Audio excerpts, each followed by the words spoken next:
Hello and welcome. My name is Andrew, and this is the Who Dat Discussion, a New Orleans Saints podcast where we talk about all Saints news, opinions, and reactions.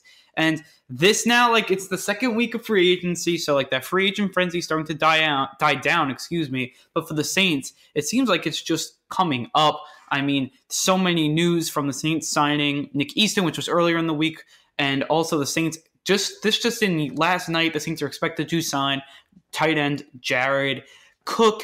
And I just wanted to say we are going to be coming at you guys again. I know it was a little of a break between the last time we posted, which was on Saturday, and now, which we're going to post Thursday night. So it's definitely there was definitely a little of a gap, but I'm working on getting some film studies out. Those will be out during the week, and I'm hoping to get out a couple on the players that the Saints have signed. I did have a film study on Jared Cook, who the Saints did just sign, so definitely check that out if you guys haven't already. It seems like the Saints will sign him, and I just think doing all these film studies, I think the Saints got a lot of really good players, and I'm really happy what Mickey Loomis did. We're going to go over the first week of free agency and now really the second week of free agency and really see where the Saints are at. How does this going to set the Saints up for the draft, and what do they really need? Do they really need anything else to become that next Super Bowl champion? And I think that's really interesting. But before we start off, I just wanted to say, if you guys like this podcast and like all these episodes, definitely follow us on our Twitter, Instagram, YouTube, iTunes, Google Play, all that good stuff. If you guys wherever you listen to your podcast, we are there. So we're definitely happy to hear you guys listen. Also on YouTube, we're having our film studies, so definitely check out for that. Hit that notification bell so you know exactly when those episodes come out. But now we're just going to get right into it with some Saints news. As the Saints did sign offensive lineman Nick Easton, offensive guard slash center Nick Easton, who's really going to now be the replacement for Max Unger. And look, Easton, you want to look at his Pro Football Focus rating, it's not that good. Why is that? Because his run blocking definitely needs help, but he's the 7th best center slash guard in pass blocking, and he was a better run blocker as a center compared to a guard. That's obviously something to look at. And look, he's great. He didn't allow any sacks when he started. He started about, I think he's 15 games he started. Well, he hasn't allowed one sack, and which is obviously amazing. He's extremely athletic, and he's just really good when, in shotgun, snapping it back, and then he's able to just take on those interior guys so they can't get to the QB. That's obviously big with Drew Brees being our quarterback, and to having a guy that's given up 0 sacks in the interior, that's obviously really big. And he's played about a full season with 15 games. That's really good stuff. To give up no sacks is amazing, especially when the Saints will be seeing, Gerald McCoy, Aaron Donald. That's definitely good to have that nice player, especially in pass rush, there, and he's going to be very stable there. Where I think he needs help most is in those trenches. He's extremely athletic. Once you get him out going, it kind of reminds me of Andrus Peat in that way a little bit. Once you get him out in stride, in in screens and stuff, he's really athletic. He can get to that second level. That's not his problem. His problem is he's extremely bad in double teams. He's not really that good of a communicator. But I think that all, with the Saints veteran players, that can definitely, he can definitely improve on that. And, you can get him in those situations is that, you can get him on, don't leave him on island, single team. You could have a veteran help him out and double team a player. So the communication is there. It's not like he's bad on the double teams, but he's no communication. Sometimes when he's supposed to double team, he goes out and leaves himself on an island. It's just, that's what I was trying to get at. He's just not, he gets left on an island way too much. And he's just not that type of player who's really can stand back there and win one-on-one against the run. And the Saints are going to have to, sometimes, obviously not always, he's not awful. He doesn't get beat every play, doesn't get beat like a bass drum. But he's just not the best in that, position. I was watching his film, his pass film, his all his technique is great. He doesn't let the D lineman get really a lower pad level than him to drive him back. He doesn't get driven back, which I think is really, really good, especially in that pass game. That's obviously just really good stuff. But overall, he's, I think, a player that he can grow and become a really good player. People are comparing him to Jonathan Goodwin, who was on the Saints when the Saints won the Super Bowl. I think if the Saints could bring him in, look, he's not going to be the best offensive lineman here, but I think he could be a good, solid replacement for Max Unger here. And I think, especially in the pass game, he'll be able to protect Drew Brees, 7th best pass protector in the league 2 years ago when he started. He did miss all of 2018 with a neck injury. But he's back healthy. Like when the Saints brought him to visit, they said he was up 100%. He's ready to go. He could play football tomorrow. That's obviously really good stuff. I think that's just what the Saints were looking for. Get a quick fix. They did sign him for 4 years, $24 million. So they gave him a pretty good contract there, and he's going to come in here and really, he's going to be a starter here. I think that's the main thing. I think, will Cameron Tom get a shot? I think yes, but I think overall you're coming in with Nick Easton as a starter. And but his pass abilities are really good. Obviously, his running abilities really haven't been good. When you look at it, his scouting report says that he's often doesn't get his hands up in time for the snap on run game, especially those dives type plays. He's a good second level blocker, as I said, but they said, he's not that good with, punch timing and stuff like that. Sometimes he's hot and cold, streaks of good play, bad play. You could see where he's good. He misses assignments, stuff like that. He benefits from veteran talent. That's what the scouting report said. He's going to benefit from veteran talent. What do the Saints have? A lot of veteran talent. You have Larry Walford, Terron Armstead, and also, you're getting with Andrews Pete up there in age 2 with his 5th year. So, you're getting to that point where obviously he's not a full-on veteran, but he definitely knows what he's doing. And his strengths, obviously his pass blocking ability, because he's so athletic. He's very strong for a position, and he's able to wrestle with nose tackles, like that McCoy and Sue player, and that's everything. Obviously, really, really good stuff. He hasn't given up any sacks, as we said. That's obviously a huge plus. But that's a scouting report, and that's just what I think. From Easton, you're going to get a great pass blocker, a run blocking that needs help. He's going to have some streaks with great pass blocking, and with some veteran help, I think he'll be just okay there. He won't be amazing, but he won't be. He won't be saying, "Oh, damn, Easton missed that block." You're going to be saying, okay, look, he didn't make an amazing play, but, overall, he's going to be just fine. Unger's obviously a big loss for this team, and I think Easton's not as good as Unger. But maybe you can find, if he's like 75% of what Unger was, that's what the Saints need, and I think that's what the Saints got in Easton. I think Easton has a shot to be that Unger-type player, at least that Jonathan Goodwin-type player who was, a guard for the Saints as a, Super Bowl contender. So that's obviously all really, really good stuff. Also, the Saints are expected to sign Jared Cook. He's kind of my guy. I've been advocating for the Saints to sign him since the beginning, since that film study I put out a couple of weeks ago, probably almost a month now. But he's the real deal, guys. That's the one thing I want to say about Jared Cook. He's that real deal, Pro Bowl talent coming in here to the Saints. I think he's like a top 5 tight end, top 7 tight end, and he's ready, I think, to prime to have maybe a Jimmy Graham type season with the Saints. He is 31 years old, but last year he had his career year with 70 catches, 900 yards, and 6 touchdowns. I think he can replicate that with more touchdowns with the Saints. He does so many good things. Look, first of all, a great route runner. He has a huge route tree for a tight end, could run so many good things. He ran a double move against the Cardinals. He really made them just bite, and he got an easy touchdown off of it because he broke the guy's ankles. That's how good his route was. And, obviously, he's 6'5" and can run those routes like that. Amazing. Contested catchability. He's going to go for a jump ball, and he's going to make that play. We all know how much Drew Brees likes those plays where he throws it to the outside towards the sideline. The receiver readjusts and makes the play. That's exactly what Jared Cook can do. He's going to do that, and it's going to be – and you guys are going to be like, wow, what a catch. Those are the types of catch he makes. Really good jump ball player.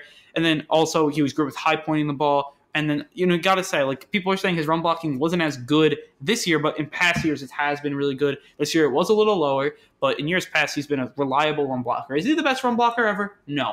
But he's been a reliable run blocker in years past. This year was a little less than average. But I think overall, I think you're going to get him back to that stance where you can trust him as a run blocker, especially when you have a good offensive line around him. I think that's just really big. But look, he can catch. He's a good route runner. Great hands, catch the ball in space, and then also his after catch ability is amazing. You will see him on a daily, a game, weekly basis where he is just stiff arming guys, putting them to the ground, breaking tackles, and we've already seen the highlights against the Rams, against the Cardinals. The guy can play. The guy is a really good tight end. I think he's top 7, top 5, elite signing for the Saints, a Pro Bowl caliber signing for the Saints. Probably, I think, this is my bold prediction, is that he's going to bring the same impact that Demario Davis did to the Saints. And that's a big impact. And I think he can do that. I wouldn't be surprised if he gets to 75 catches, maybe over 1,000 yards to go with Michael Thomas's over 1,000 yards. And I think he can get to that 8-touchdown range. I think he's going to be the Saints' probably second best receiver here. And I think he's just going to be the real deal for the Saints. And obviously, that would be just huge premier signing. We'll see when the contract details come out. But just welcome to New Orleans and the Big Easy, Jared Cook, because that is just a huge, huge signing. And if it's expected to happen, it was first it was Pro Football Talk, then, which is it's not like unreputable, but it's a little less reputable. And then you saw Ian Rappaport and Tom Pelissero, obviously very reputable sources, come out and say it. He's expected to sign with the Saints. We'll see the contract details, but right now that's a great deal by the Saints. And it seems like what the Saints are doing, they've been able to maneuver the cap really well because they have still about $20 million to spend, and they've been doing just a really good job. Speaking of the cap, Cameron Meredith did take a pay cut this year. He's going to be paid $2 million less, which is going to open up $2 million for the Saints to spend more in free agency, which I feel like, look, it's great that we didn't cut him and that he can stay, and he's going to have another shot to capture that slot receiving spot. And I think he's got the talent to do so. But he was not in the offense, wasn't in the rhythm. Come back this year, have a full off season, healthy, and then hopefully he can stay healthy with the Saints and get into his groove, because it looked like he was getting into his groove and then he got hurt. So, look, obviously, I think he could be a player of the Saints. I think he could be a pretty good player for the Saints. Now, I wouldn't be surprised if the Saints went out with that second-round pick and picked like an Andy Isabella-type player to take over that Meredith role. Obviously, the Saints were looking maybe at a cut here with Meredith. He ended up taking a pay cut, but it was probably pay cut or you're going to get cut, and he took the pay cut. So, to me, that's just what I feel. So, it may not be like, he's like this really bad receiver, but look, he's going to get another chance, but he's not the receiver that maybe he even was 2 years ago. He's got to show up now. Getting injured, season-ending injuries now 2 years in a row. That's just not what you want as out of a receiver who needs that explosiveness and stuff like that. Also, he had a couple of fumbles when he's really supposed to have sure hands. Look, he's had some not so great moments with last year with the Saints. He also had some really nice plays, had a touchdown against the Falcons, which was a really nice play.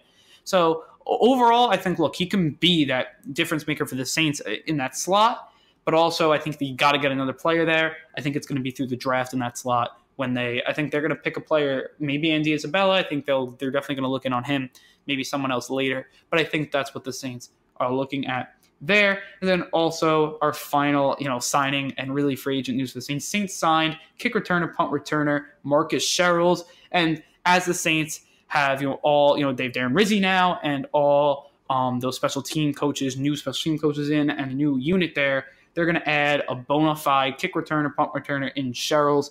Look, he was the 7th best punt returner. Not 12th. He was like the 7th best punt returner, which is obviously really good. He was actually the 6th best punt returner when the Saints really haven't had a good punt returner. Alvin Kamara will not be a punt returner. I hope not, at least, because he's going to be that bell cow back. So we're going to have Sherrills here. He's a really good punt returner. When you're looking at top 6 punt returners, that he's definitely a good player. He didn't really do kick returns last year, but, I'm guessing he could. If not, then you have Taysom Hill. But I think this could be a player we see a lot. He's going to make the Saints roster, I think. He's a DB. He adds depth there. But overall, when you're getting that, high-level punt returner like the Saints are going to get, like he had 12 yards per return. Tariq Cohen, who made the Pro Bowl as a special teams player, only had 12.5. So he wasn't really much worse than like a Pro Bowler here. And obviously that's just really good stuff. I think you could see Sherrills come in here, do really good as a punt returner and as a kick returner, because I think he'll also return kicks for the Saints. If not, we also have Taysom Hill. But I think he's going to stabilize that part of our game, which it's been shaky over the last couple of years, and we bring in a bona fide player to do that, which is obviously really good. Also, one thing I want to mention before we get into some like more rumors, or not rumors, but like some speculation here, is that the Saints have brought now 5 people on visits. They've had, out of those 5, they've had 3 of those people sign, and 2 of those people haven't signed yet. So they're right now 3 out of 3. What does this show? And this shows that the Saints are able to really persuade free agents to come there. Free agents want to go to the Saints. They visit the Saints facility and they go, wow, I just want to play here. Maybe they're taking a little less salary. Maybe they're taking a little less years, but they're coming to the Saints because they want to win the Super Bowl and they think it could happen. And when you have all these players come, it's it's huge, and you just see it. Maybe the Saints haven't signed, the stars, even though I think Jared Cook's a star. Maybe they haven't signed that big, defensive tackle, which I think Malcolm Brown's amazing, and I think Saints got to deal with him. But maybe they haven't got that big edge rusher yet, which I think the Saints will end up getting either Anza or Robert Quinn. I think that they're able to bring free agents to New Orleans, and they can show what they're trying to do, and players are just buying into it. That is just huge. And as a Saints fan, and it's doing this podcast, that makes you so excited because you know that this team's trying to win. They're bringing people on visits, and they're converting them to signings. That's huge. And in years past, that wasn't true. The Saints would bring guys in on visits and not sign them. Look, that happens every day. But this year, when the Saints have brought in people on visits, they've been able to sign them, and that's just really huge. Easton, you're looking at Malcolm Brown, Mario Edwards, Jared Cook. All these players, you bring them on visits, and they're signing with the Saints. Ziggy Ansah hasn't signed with anyone yet, and also Robert Quinn, who just visited with the Saints. The Saints would have to trade for him, but supposedly the Saints are very close to trading with him. In some sources, some people say that they, and this is not like a very reputable, not like Ian Rappaport, but some side sources are saying that they have like that compensation in place, but they just don't have the salary in place. So maybe the Saints will get Robert Quinn. I don't know if this is official or anything. Maybe they still won't, but they're definitely in talks. And it's just obviously really good when two teams are talking. And we'll get into Robert Quinn. But to me, I think that's just really, really big for the Saints. When you're bringing guys in for visits and you're converting them to signings, it just shows that you have a really good organization. And when you're able to show that off to free agents, it's just really, really big. And then also, the Saints are now in trade talks with the Dolphins to bring Robert Quinn to New Orleans. To me, I think we're going to get Robert Quinn or Ansah. We'll see. I think the Saints are trying to get Quinn here because Quinn is the better player. 15 sacks over the last 2 years, 8.5 in 2017, 6.5 with a really, really bad Dolphins team. To me, look, I know they won 7 games, but that team should have not won 7 games. They were not a good team. They got lucky on multiple occasions. They could have easily been 3-13, and they really had no talent on that defensive line, and he still got 6.5 sacks by getting double teamed a lot. It was just he still did good. He's had 10 sacks 3 times. He's a good player, Robert Quinn. He's really, what he reminds me of? Just a better version of Alex Okafor. If they brought him in, he'd just be an upgrade to Alex Okafor. When you look at the Saints right now, they've upgraded over Tyler Davidson, they've upgraded over Benjamin Watson, and now they're upgrading over Okafor. They are downgrading with Unger, and they're going to be downgrading with Murray, which I don't think is a huge downgrade. So I think the Saints, upgrade on 3, downgrade on 2. That's an net upgrade. And I think that's what the Saints are doing. Also, you could add an upgrade on, the return game with Marcus Sherrills. That's, it's another plus. So I think the Saints, what they're doing there is really good. And the Saints have been really active in free agency. There's nothing you can say that said not. They signed Easton, Brown, Bridgewater, they re-signed Murray, Edwards, Robertson. Really, they've re-signed a ton of guys. They're getting Cook back. They got Ken Crawley back, which we didn't really cover, but look, he's coming back on a just on a tender, restricted tender. So look, it's not when you look at the Saints, really the only guys they've lost, they lost Ingram, which you could see him in free agency next year, as he really got no guaranteed money. We're gonna get into that a little later, but I think this with the Saints, I think they can get Quinn here. If they brought Quinn in, that would be a huge upgrade. He's a really good, systematic guy, knows the moves, knows how to get to the QB. He will be a stable 8-sack guy, in my opinion, and he will be a really good opposite to Cam Jordan. And then you also have Davenport there, which I think will get more sacks. It's just a really good job by the Saints. If they can bring him in, especially if you don't have to pay him $10 million, $11 million, like probably he's worth, and you only could pay $5 million, it would be a huge win for the Saints. And I think he could be just a huge upgrade over what the Saints had. He's just that veteran pass rusher that I think all teams need, and I think he's a good veteran pass rusher because I wouldn't say he's lost a step. He's right there getting his sacks. He's done so many good things there. He had 15 sacks in the last 2 years, as I said. That's a good amount, especially as a second guy, or maybe even that like rotational piece. He's kind of platooning with that second role right now. That's what he would do with the Saints, but he's still he's a good player. You line him up opposite, he's not going to get double teamed. He could just be premier player for the Saints.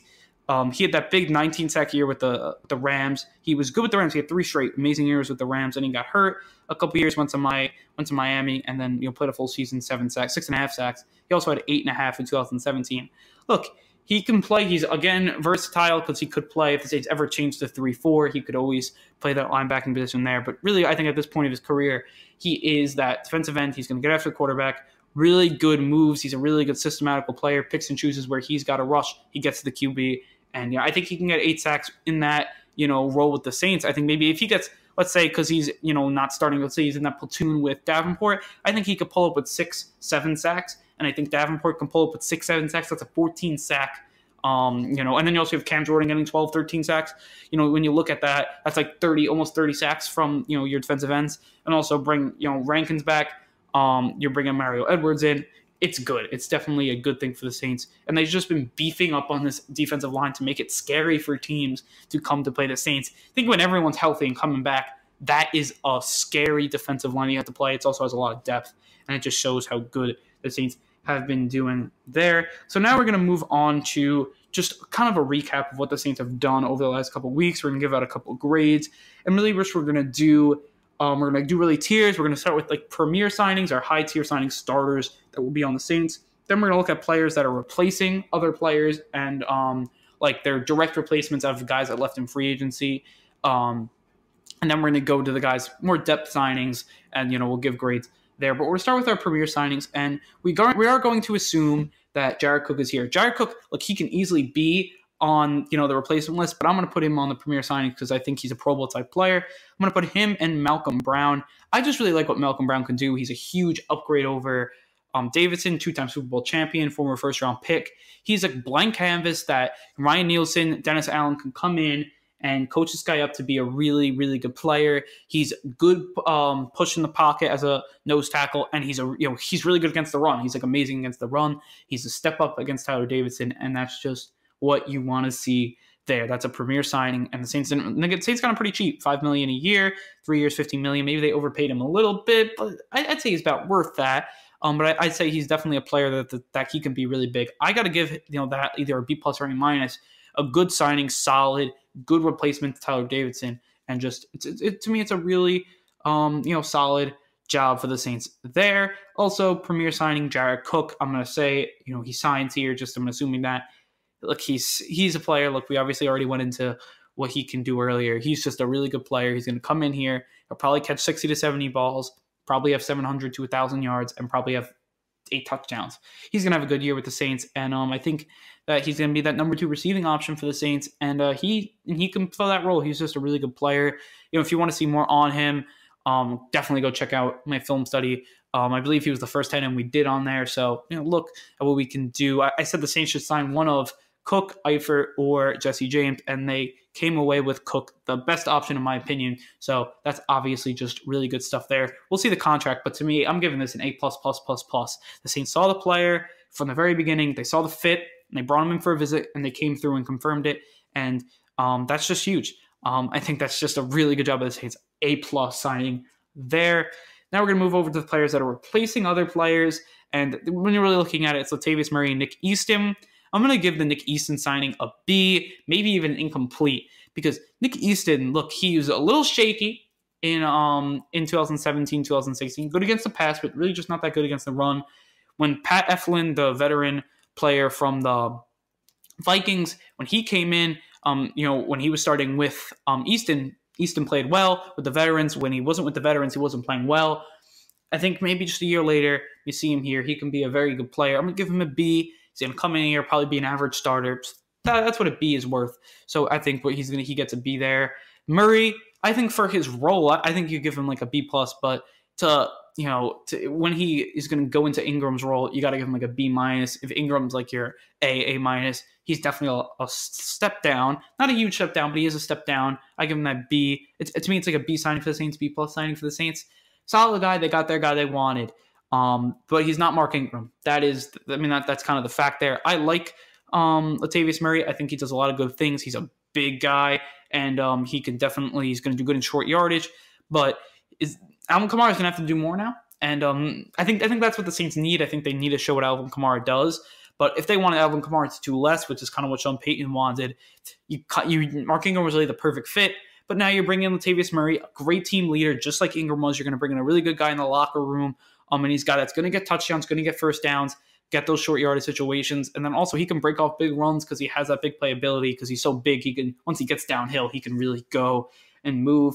And I think it's just a good signing for the Saints there. Give him that BB plus. Definitely not B minus. I said B minus earlier. Now thinking about it, I'll go B plus, BB plus there. And then more like depth signings for the Saints. We're looking at Mario Edwards, Craig Robinson. They re-signed Teddy Bridgewater. So Mario Edwards, he's going to be that player that's going to probably fill in for that David Onyemata, Sheldon Rankins role when they're out.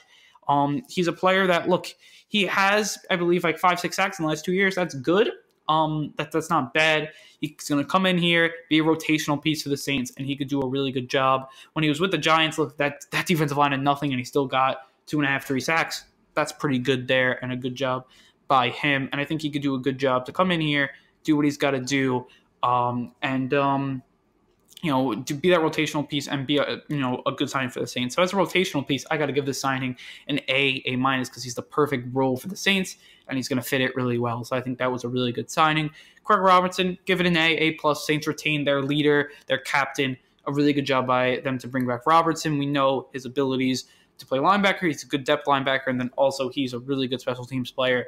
So that's obviously just really big. And then also Teddy Bridgewater, really good to re-sign him. I think, look, when you're looking at Teddy, a lot of great stuff there. He's going to probably be the Saints' next QB, and I'm fine with that. Look, you go to other past episodes, I really explain it better, but I'm fine with that. Coming in here, you build your team around him. Hopefully it doesn't warrant a big cap hit, and then that's it. I think it was a good signing. I'm going to give that signing an A- because I think he came in here and it kept that relationship going. It made that trade worth it. So to me, just a really good job by the Saints there. And then also, I just wanted to end this podcast by saying with Ingram. So Ingram did leave, but his agent did a really bad job with his deal. I don't know what Ingram's saying about it, but he really didn't get any guaranteed money after this year. They can only, like, he's in 2020. He has that $5 million cap hit. If he had a bad year, the Ravens can cut him, and they would save basically all that. They would get 4 to 5 back. His dead cap is only like 1.5. That's a look. He could be back in free agency next year, but let's say Latavius Murray doesn't work out. Maybe he comes back to the Saints if he has a bad year. Look, I don't think the Ravens are going to be that good this year, and I don't think he's going to be as good. I think he had a really good situation with the Saints, but look, that is not a good deal. He got no guarantee money, and I think he's gone after 2 years for sure because he's got no guarantee money, and if he's not that good or they find a replacement, he's going to be out. Look, Ingram, great player, and I'm not trying to bash the player, but that contract is not a good contract for him. A guy that wanted to get $8 million, they shot it way too high. The Saints went out of it, and then they came back to $5 million. He's getting almost less guaranteed money. I believe he is getting less guaranteed money than Latavius Murray. That's a really bad deal for Ingram there, and maybe it's even below market value because look, he got the per year, but he didn't get the guaranteed money. Not good by his agent there. For his level of play, I think he could have got that $8 million a year if he didn't just lowball the Saints so much or go too high for the Saints. If he negotiated with the Saints, he probably could have got to the Saints to that 5-year level and probably given them that guaranteed $5 million level, and then also give them that guaranteed. I think that was just look. I'm not here bashing Ingram. That was a really bad deal from his agent. He did just switch agents. I think he went to like a more family based one. Maybe he's got to switch again because that's like that deal for his caliber. I'm not going to say it's unexcusable, but it's a bad deal, and I think he's got to go out and fix that. So, with all that said, I think it's time to wrap up this podcast. As I said earlier, if you enjoyed this podcast and this episode, you can follow us on Twitter at the Who Dat Dis, on Instagram at Who Dat Discussion, on Podomatic at the Who Dat Discussion, and then also you could subscribe to our YouTube channel, iTunes channel, Google Play channel, Spotify channel at the Who Dat Discussion on iTunes. Hit that 5 out of 5 rating. Leave us a review, all that fun stuff. If you guys can give those 5 out of 5 ratings, we can give you more content on YouTube. Hit that thumbs up button, hit that notification bell. Leave a comment down below. Do you like the Saints signings? Do you really like Jared Cook like I do? Do you not? Do you think he's going to be the next Colby Fleener? Do you think he's going to be the next Jimmy Graham? Do you think that the Saints did a good job by beefing up the defensive line? What do you think about Robert Quinn? Definitely all that stuff. Leave it down below. Also, definitely comment, what is your grade to the Saints offseason? A, B, C? What do you guys think so far? I think the Saints have done a really good job. I think it's in that A- range. I think they've done solid moves and good enough to come back and win the Super Bowl next year, and that's really our final goal. We'll also be putting out some film studies on all the new Saints, Mario Edwards, Malcolm Brown, hopefully Jared Cook once that goes official, Nick Easton. Also, we're doing on Teddy Bridgewater as well. So those will all be fun, and I hope you guys enjoy them. So with all that said, I want to say thank you, prove them right, and who dat?